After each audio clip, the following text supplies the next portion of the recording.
तो हेलो दोस्तों, आप सभी का स्वागत है आपके अपने YouTube चैनल स्मार्ट इंजीनियर पर। मेरा नाम है राधे और आज हम स्टार्ट करने वाले हैं फाउंडेशन चैप्टर के रिलेटेड में एक नया वीडियो। जिस तरह से हमने हमारी प्रीवियस वीडियो के अंदर में देखा कि किस तरह से यहाँ पर कोफर डैम की क्या कुछ यूजेस हैं, क्या कुछ रिक्वायरमेंट है, कब कोफर डैम लिया जाता है, कोफर डैम क्या होता है, बेसिकली वो मैंने थोड़ा समझाने का ट्राई किया था।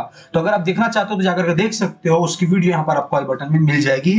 बट बात करते हैं जो आज की हमारी मेन टॉपिक है, वो है दोस्तों यहाँ पर टाइप्स ऑफ कोफर डैम। यानी कि कोफर डैम के टोटल यहाँ पर देखें, टोटल 6 टाइप्स यहाँ पर कोफर डैम के निकल करके आते हैं, जिसके अंदर आज हम समझने वाले हैं डिटेल में कि किस तरह से इसको बनाया जाता है, क्या कुछ इसकी रिक्वायरमेंट रहती है, क्या कुछ इंग्रेडिएंट रहते हैं, कैसे शेप रहते हैं इसके, सब कुछ इसके अंदर हम अच्छी तरह से बात करने वाले हैं। पहले हम यहाँ पर समझ लेते हैं इसके टाइप्स वगैरह की। यहाँ पर इसके टोटल 6 टाइप्स, जिसके अंदर पहला टाइप है दोस्तों यहाँ पर अर्थफिल कोफर डैम, दूसरा आता है दोस्तों यहाँ पर रॉकफिल कोफर डैम, तीसरा आता है दोस्तों यहाँ पर रॉकफिल क्रिप कोफर डैम। क्रिप का क्या मतलब है मैं आपको आगे समझाऊंगा। फिर इसके बाद आता है यहाँ पर चौथा सिंगल वॉल कोफर डैम, पांचवा आता है डबल वॉल कोफर डैम और छठा आता है दोस्तों यहाँ पर सेलुलर कोफर डैम। अब यहाँ पर जो ऊपर के 3 टाइप है वो आज हम आज की वीडियो में बात करेंगे और नीचे का जो 3 टाइप है वो हमारी नेक्स्ट वीडियो में रहेगी। तो बात करते हैं पहला टाइप यानी कि अर्थ फिल कोफर डैम। इसके नाम के आधार पर आपको पता चल रहा होगा जो इसका मेन इंग्रेडिएंट है, यानी कि जो इसका मेन पार्ट है वो यहाँ पर सोइल का बनाया जाता है। जी हाँ दोस्तों, जो मेन इंग्रेडिएंट है वो सोइल का रखा जाता है। अब यहाँ पर आप सोचोगे, अब मिट्टी को जब भी हम पानी के साथ इस्तेमाल करते हैं, कुछ ना कुछ उसके पार्ट्स धीरे धीरे धीरे धीरे टूटते हैं। या फिर आपने बारिश भी देखा होगा, तो बारिश जब यहाँ पर कंटिन्यूसली आती है तो पानी इससे धीरे धीरे धीरे मिट्टी कटता है। तो ये कैसे टिकेगा? आपकी बात बराबर है। अब इसको हम थोड़ा समझने का समझें, यानी इसकी बनावट को हम समझें, तो इसका बनावट कुछ इस तरह से रहता है दोस्तों कि जो ये यहाँ पर ये पोर्शन है कुछ वो इस तरह से लिया रहता है। तो ये हो गया हमारा यहाँ पर सोइल। अब इसके बाद इसके ऊपर जो लेयर फिर से दी जाएगी, यहाँ पर दी जाएगी ये वाला पोर्शन, ये हो जाएगा हमारा सैंड। फिर इसके बाद एक और लेयर दी जाएगी, वो रहेगा हमारा ग्रेवल। इसके बाद एक और लेयर दी जाएगी, वो रहेगा हमारा यहाँ पर बोल्डर्स। और इसके बाद और एक और लेयर दी जाएगी जिसको कहेंगे यहाँ पर ब्लॉक्स। यानी कि इसके ऊपर सारी लेयर्स यहाँ पर चढ़ाई जाएंगी, ये सारी लेयर्स यहाँ पर बनाई जाएगी ताकि पानी का कंटिन्यूसली फ्लो इसके ऊपर लगे तो सीधा सोइल के कॉन्टेक्ट में ना आए। और मान लेते हैं सोइल के भी कॉन्टेक्ट में आए और धीरे धीरे पानी सीपेज होना भी अगर चालू हो, तो अंदर से सीपेज होकर के पानी कहाँ निकलेगा? बाहर के साइड। तो यहाँ पर एक रोक टोय प्रोवाइड किया जाता है। जी हाँ दोस्तों, एक रोक टॉय। अब रोक टॉय का क्या काम है? सेम प्रोसीजर, पहले सैंड का लेयर, फिर इसके बाद ग्रेवल का, फिर इसके बाद स्टोन का, फिर इसके बाद यहाँ पर बोल्डर्स का और फिर इसका ब्लॉक का। ये लेयर्स प्रोवाइड करने का मतलब ये रहता है कि जब यहाँ पर सोइल्स के साथ, जब यहाँ पर पानी के साथ जब यहाँ पर सोइल्स कंटिन्यू जाएगा तो सोइल बाहर ना निकल जाए, यानी कि पूरी तरह से उसका इरोड ना हो जाए। तो वो चीज को ये रोकने का काम करता है और जो हमारा डैम है उसको कोलैप्स होने से रोकता है। जी हाँ। अब बोलोगे सर मान लेते हैं ये वाला पोर्शन आपने बता दिया यहाँ से नहीं हो रहा सीपेज, अब नीचे से सीपेज होना चालू हुआ तो, यानी कि नीचे से तो पानी जाएगा ना, नीचे तो सोइल ही है। अब नीचे से सोइल से यहाँ पर नीचे से पानी जाएगा तो क्या लगता है ये खोखला नहीं कर देगा? खोखला कर देगा तो क्या होगा? डैम हमारा पूरा कोलैप्स कर जाएगा। इसको कैसे यहाँ पर रोकें? तो अब इसको रोकने का कारण है जो यहाँ पर हम प्रोवाइड करते हैं एक वॉल जैसी संरचना। एक वॉल जैसी संरचना यहाँ पर दी जाती है, जिसको यहाँ पर हम स्टील का भी बनाते हैं या फिर कंक्रीट का भी आप कह लो तो भी चलेगा, कंक्रीट का भी बनाते हैं। तो इसको बनाने का मेन मकसद क्या है? अगर मिट्टी का भी देखोगे तो मिट्टी का ही पहले बनाया जाता था, बट अभी कंक्रीट का करते हैं ताकि स्टेबिलिटी ज्यादा अच्छी तरह से रहे। इसको मिट्टी का भी बनाया जाता है खोद करके नीचे, और अच्छी तरह से इस तरह से यानी कि नीचे तक इसको बनाया जाता है। अब इसको बनाने का ये कारण है दोस्तों कि जब हमारा यहाँ पर ये पानी नीचे की तरफ से आएगा, ये नीचे की तरफ से आएगा तो पानी सीधा इससे टकराने की वजह से नीचे से डाइवर्ट हो जाएगा और फिर इसके बाद आगे की हो जाएगा, जिसके कारण हमें क्या हुआ, ये इतना हमें यहाँ पर डिस्टेंस मिला। ये डिस्टेंस हमें मिला है। डिस्टेंस मिलने का ये फायदा हुआ ताकि यहाँ की मिट्टी नहीं निकलेगी, ऊपर वाली मिट्टी भी निकलेगी नहीं, जिससे डैम जो हमारा है, जो हमारी कॉम्पैक्टेड सोइल है, वो वहां का वहीं रहेगा और हमारा डैम कभी भी कोलैप्स नहीं होगा। इसीलिए यहाँ पर हमें ये प्रोवाइड किया जाता है। तो इस तरह से कुछ रहती है इसकी यहाँ पर बनावट। और इसकी यहाँ पर बात करें, और एक चीज जो इंपॉर्टेंट है, इसको पानी से हमेशा 1 मीटर अबव रखा जाता है। 1 मीटर इसलिए अबव रखा जाता है ताकि पानी हमारा यहाँ पर ओवरलैप, यानी कि यहाँ पर हमारा पानी ऊपर से ना चला जाता है, ताकि हमारा यहाँ पर डैम्स कोलैप्स ना कर जाए। अब थोड़ा इरेज कर लेते हैं, यहाँ पर थोड़ा ज्यादा गंदा दिख रहा है ये। अब इसको इरेज करने के बाद हम बात करते हैं इसकी थियरी की। तो थियरी क्या कहता है दोस्तों कि this is the simplest form of coffer dam, यानी कि सबसे सिंपलेस्ट फॉर्म है। इसको बनाने में किया ही क्या हमने? मिट्टी का इस्तेमाल किया, रॉक्स का, पत्थर का इस्तेमाल किया और दे दिया। इसके अंदर कोई भी इतना इंजीनियरिंग टर्म्स वगैरह यूज नहीं होता है। एक नॉर्मल पर्सन भी बनाना चाहे तो बना सकता है, एज अ टीम वर्क के साथ उसको काम करे तो इजीली बन सकता है, कोई दिक्कत नहीं है। ये सोइल वाला पोर्शन लेने का है, फिर इसके इसके बाद यहाँ पर सैंड का एक लेयर, ग्रेवल का, फिर सेम वही जो मेथड मैंने बताया सब लेकर के बना देते हैं, सबसे सिंपलेस्ट फॉर्म है। और इसके बाद आएगा कह रहा है it essentially consist of earthen embankment. ये एक अर्थन एम्बैंकमेंट्स की तरह कंसिस्टली बनता है। एम्बैंकमेंट यानी कि लेयर वाइज, एक लेयर दिया, 2 3 3 4 5 6, इस तरह से एम्बैंकमेंट वाइज बनाते हैं और इसके बाद एक यहाँ पर तैयार कर देते हैं इस तरह से, यानी कि एम्बैंकमेंट लेयर वाइज को क्रिएट किया जाता है, अर्थन एम्बैंकमेंट एक तरह से। फिर इसके बाद आगे देखिए दोस्तों, earthen embankment build around the area to be enclose, जो हमें एरिया बंद करना है, इनक्लोज करना है, वहां पर इसका यूज किया जाता है। अब एरिया इनक्लोज करना मतलब कैसे, मान के चलते हैं अब यहाँ पर हमें कुछ बनाना हो और यहाँ पर हमारी नदी इसी रास्ते से बह के जा रही है, अब इधर है हमारा बेड, इधर भी है, तो अब इन दोनों को बंद करना है। इन दोनों को जब बंद करना है हमें, तब हम इसका यहाँ पर यूज करेंगे कि यहाँ पर पानी को रोका जा सके, ताकि हम कोई भी कंस्ट्रक्शन वर्क हम यहाँ पर कर सके। जब यहाँ पर कोई एक एरिया को इनक्लोज करना हो तब हम इसका यहाँ पर यूज करते हैं।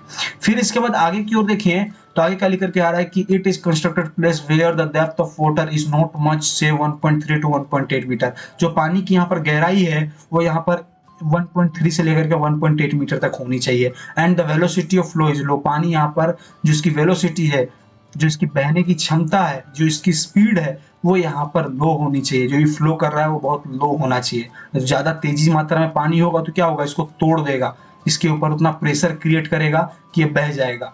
अब इसके बाद आगे क्या कह रहा है दोस्तों कि the top of embankment should be about 1 metre above the water, पानी से ये क्या है ऊपर 1 मीटर होना चाहिए, जो इसका ऊपर का टॉप ऑफ लेवल है, यानी कि फ्री बॉडी लेवल जो मैंने बताया आपको। तो इस तरह से रहता है हमारा यहाँ पर अर्थन एम्बैंकमेंट। अब बात आती है दोस्तों यहाँ पर rockfill coffer dam. Rockfill coffer dam की बात करूं तो इसके अंदर ज्यादातर तौर पर यहाँ पर आपको पत्थर्स वगैरह देखने को मिलते हैं, सारे पत्थर हैं। अब इसमें बोलोगे पत्थर रहेगा तो क्या लगता है सर इसके वॉइड्स में से पानी वगैरह नहीं चला जाएगा? बिल्कुल जाएगा, आपकी बात राइट है। तो यहाँ पर क्या काम किया जाता है, ये जो पोर्शन है, ये पोर्शन आगे का, इसको इम्परवियस लेयर प्रोवाइड किया जाता है ताकि पानी इसमें से ना जाए, इसमें से पानी ना निकले, एक इम्प्रीवियस लेयर प्रोवाइड कर दिया जाता है। वही इसकी थियरी जरा हम यहाँ पर समझे तो देख सकते हो, लिखा हुआ है यहाँ पर कि if the depth of water to be return by the embankment of coffer dam is of order of 1.8 to 3 metre, stones और rubbles is used for the embankment. जिस तरह से इसका बताया है, डेप्थ कितना का है 1.8 से लेकर के 1.3 मीटर, और इसके अंदर यूज क्या करते हैं, ज्यादातर रबल करते हैं, रबल्स का यूज होता है, स्टोन्स का यूज होता है इसका एम्बैंकमेंट बनाने के लिए, यानी कि इसका जो भी एम्बैंकमेंट है यानी कि लेयर बनाने के लिए किसका यूज किया जाता है, रबल का और इसके बाद स्टोन का। और इसके बाद क्या लिख रहा है दोस्तों कि if the depth of water to be return by the embankment of coffer dam, जो रिटर्न करने वाला इसका यहाँ पर डेप्थ है वो बताया गया है 1.8 to 1.3 मीटर। अब इसके बाद आगे की ओर देखिए दोस्तों क्या कह रहा है कि this construction is adopted only if the stones is easily available in the near by area. Near by area में हमें स्टोन्स इजीली अवेलेबल हो जाते हो तो ही हम इस डैम को अडॉप्टेड कर सकते हैं, नहीं कि ले सकते हैं। पता चला डैम बना रहे हैं, वहां पत्थर नहीं मिल रहा, दूसरे गांव से मंगाना पड़ रहा है, तो कितना उसमें ट्रैवलिंग का खर्चा बचेगा, खर्चा बैठेगा और उल्टा लाने में दिक्कत होगी, एरिया वगैरह अच्छा नहीं होगा। इसलिए इसको जो भी हम बनाते हैं उस एरिया के अभाव के कारण, क्या है, क्या अवेलेबल है, क्या हमें इजीली बन सकता है कि नहीं बन सकता, उसके आधार पर ही हम बनाते हैं। अब इसके बाद आगे की ओर देखिए क्या लिखा है कि in previous layers of earth is laid on the outer face of the coffer dam which makes it's impervious, यानी कि क्या कर रहा है, ये इम्प्रीवियस कर रहा है किसका, बाहर का जो आउटर फेस है जहां पर पानी लगने वाला है उसको हम यहाँ पर अर्थ से यहाँ पर क्या करते हैं, अच्छी तरह से भर देते हैं इसमें मिट्टी वगैरह, यानी कि अच्छी तरह से फिलअप कर देते हैं, इम्प्रीवियस एक लेयर क्रिएट कर देते हैं ताकि पानी वगैरह इंटर ना करे। ये है हमारा यहाँ पर रॉकफिल कॉफर डैम। अब आगे की ओर बढ़े दोस्तों तो आता है रॉकफिल क्रिक कॉफर डैम। रॉकफिल क्रिक कॉफर डैम के बारे में बात करें तो जरा मैं आपको समझाना चाहूंगा किस तरह से इसको बनाया जाता है। यहाँ पर मैं एक व्हाइट शीट लेना चाहूंगा, हाँ व्हाइट स्क्रीन एक ले लेते हैं, अच्छी तरह से समझ में आएगा।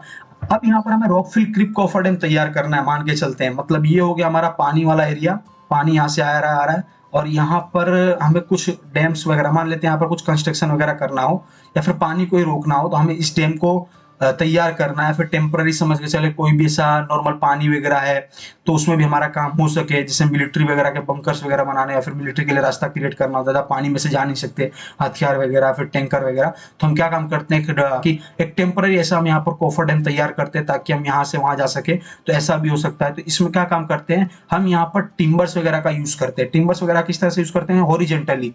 अब देखते हैं हॉरिजेंटली किस तरह से, यहाँ पर टिम्बर, यहाँ पर टिम्बर, यहाँ पर, यहाँ पर, यहाँ पर किया। अब इसके बाद इस तरह से सांचा नुमा आकार बना देंगे। अब इसके अंदर क्या काम करेंगे, खाली नहीं रहेगा, इसके अंदर सोइल्स, रॉक्स, जो भी हमारा स्टोन्स वगैरह सब फिलअप कर देंगे कॉम्पैक्ट करके, बराबर। अब इससे क्या होगा, पानी इनको धक्का मारेगा तो पहले लेयर पे असर करेगा, पहला वाला थोड़ा सा लोड दूसरे पे डिस्ट्रीब्यूट करेगा, तीसरे पे करेगा, जिससे हमारा लोड पूरा जीरो हो जाएगा और स्टेबिलिटी इनकी क्रिएट रहेगी और हमें यहाँ पर जो भी वर्क वगैरह करना हम कर सकते हैं। यानी कि पानी का जो यहाँ पर बहाव है वो भी कम हो जाएगा, सोइल्स वगैरह भी यहाँ पर जो भी है वो टूटना यहाँ पर कम हो जाएगा और यहाँ पर जो भी हमारा वर्क वगैरह करना हो कर पाए। इस तरह से इसको कुछ बनाया जाता है। अब इसकी थियरी वगैरह अगर हम यहाँ पर कुछ समझे तो यहाँ पर आप समझ पाओगे कि a rockfill crib coffer dam is a compressed of a timber cribs. जिस तरह से मैंने बताया, क्रिप्स यानी कि हॉरिजॉन्टली पट्टी नुमा का, देख सकते हो दिया हुआ है, ये पूरा टिम्बर से बना हुआ है, ये पूरा टिम्बर से बना हुआ है। तो यानी कि टिम्बर क्रिप्स यानी कि पट्टी का जो भी हम टिम्बर का जो पट्टी नुमा आकार लेते हैं, या फिर आप समझ सकते हो बड़े बड़े जो भी उसके यहाँ पर तने वाले मोटे मोटे यहाँ पर जो रहते हैं शेप्स के लकड़े, उसका यूज किया जाता है, उसको कहा जाता है क्रिप्स। अब इसके बाद आगे क्या कह रहा है दोस्तों कि कंप्रेस्ड ऑफ टिम्बर क्रिप्स, यानी कि बहुत कंप्रेस्ड रहता है, यानी कि बहुत उसके ऊपर हाईली कंप्रेस करके अच्छी तरह से बैठा करके बनाया जाता है, कॉम्पैक्ट करके बनाया जाता है, ऐसा समझ सकते हो आप। A crib is a framework of wooden horizontal and cross beam laid in alternate courses. जिस तरह से मैंने बताया अल्टरनेट रहता है, किस तरह से, जैसे कि यहाँ से दिया है तो हमारा क्रॉस सेक्शन है, तो यहाँ यहाँ यहाँ दिया, अब अल्टरनेट करना हो तो इसके ऊपर से भी देंगे, अल्टरनेट हो गया, एक दूसरे के अल्टरनेट में।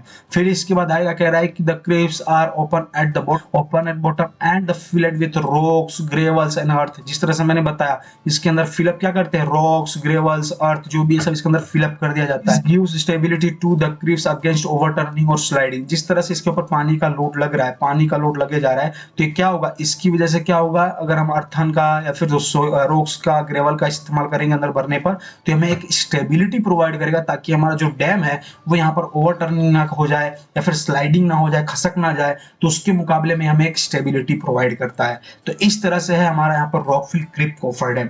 अब आगे की ओर देखें दोस्तों, तो आगे हमारा पर आता है इसका यहाँ पर कोफर डैम का कुछ कंडीशन है, जिस कंडीशन के तौर पर इसको फेवरेबल किया जाता है, यानी कि यूज में लिया जाता है। पहला आता है हमारा यहाँ पर कंडीशन की the working space is limited, यानी कि काम करने का जो स्पेस है बहुत कम हो। फिर इसके बाद बेड स्ट्रीम इज हाई, यानी कि पानी का जो नीचे का बहाव है वो थोड़ा तेज हो। फिर इसके बाद है the depth of water is high, यानी कि जो पानी की गहराई हो वो भी थोड़ा ज्यादा हो, तब भी इस्तेमाल कर सकते हैं लकड़ी वगैरह का। फिर इसके बाद the current of water is Swift, यानी कि तीव्र, पानी का जो ऊपर का भावतम क्षमता है यानी कि वेलोसिटी है वो भी तीव्र होता है, हम इसका इस्तेमाल कर सकते हैं। फिर इसके बाद है हमारा यहाँ पर टिम्बर इज अवेलेबल चीपली, हमें यहाँ पर टिम्बर इजीली मिल जाए, जैसे कि जो भी हमारा फॉरेस्ट एरिया, जिस तरह से मैंने बताया मिलिट्री वगैरह के लिए तौर पर ज्यादा यूज किया जाता है। फॉरेस्ट एरिया हो गया, कोई ऐसा एरिया हो गया जहां पर ज्यादातर पेड़ वगैरह ज्यादातर हो, तो वहां पर हम इसका यूज कर सकते हैं। तो इस तरह से है टोटली हमारा तीनों के तीनों टाइप्स, और मैं भी आपको अच्छी तरह से समझ में आया होगा। अब चलते हैं हम यहाँ पर थोड़ा सा रिकॉल करना हो तो, जिस तरह से मैंने टाइप्स बताया पहले आपको, ये 6 टाइप्स है, जिसके अंदर मैंने 3 टाइप लिया, अर्थफिल, रॉकफिल, और इसके बाद रॉकफिल क्रिप कोफर डैम, और इसके बाद मैंने यहाँ पर अर्थन डैम के बारे में मैंने समझाया, यानी कि अर्थफिल कोफर डैम के बारे में बताया, क्या उसकी यहाँ पर हाइट रहती है, कितना अबोव दी वाटर रखा जाता है, किस तरह से साइज एंड शेप रहता है। फिर इसके बाद रॉकफिल कोफर डैम, इसका जो मेन मकसद है हमें रॉक इजीली मिल जाए, वहीं पर हम इसको कंस्ट्रक्ट करते हैं। और इसके बाद यहाँ पर रॉकफिल क्रिप कोफर डैम, जिसके अंदर लकड़ी का इस्तेमाल किया जाता है, मोटी मोटी लकड़ों का, जिस तरह से आपको मैंने फोटोज वगैरह की मदद से बताया। फिर इसके बाद आगे की ओर देखिए, हमने यहाँ पर कुछ इसके कंडीशंस देखे कि किस किस कंडीशन में इसको फेवरेबल लिया जाता है, वो था। अब इसके दोस्तों यहाँ पर हमारा single wall coffer dam, double wall coffer dam, इसकी कंस्ट्रक्शन किस तरह से होती है, फिर इसके बाद सेलुलर कोफर डैम, सबकी यहाँ पर डिटेल्स में हम बात करने वाले हैं। मिलते हैं अपने नेक्स्ट वीडियो में, बहुत ही इंटरेस्टिंग होने वाला है। और दोस्तों आज की वीडियो के रिलेटेड में अगर आपको कोई भी डाउट हो तो आप डेफिनेटली मुझे पूछ सकते हो और मुझे कमेंट कर सकते हो। मिलते हैं अपने नेक्स्ट वीडियो में, आज के लिए इतना ही, bye bye, take care and good bye.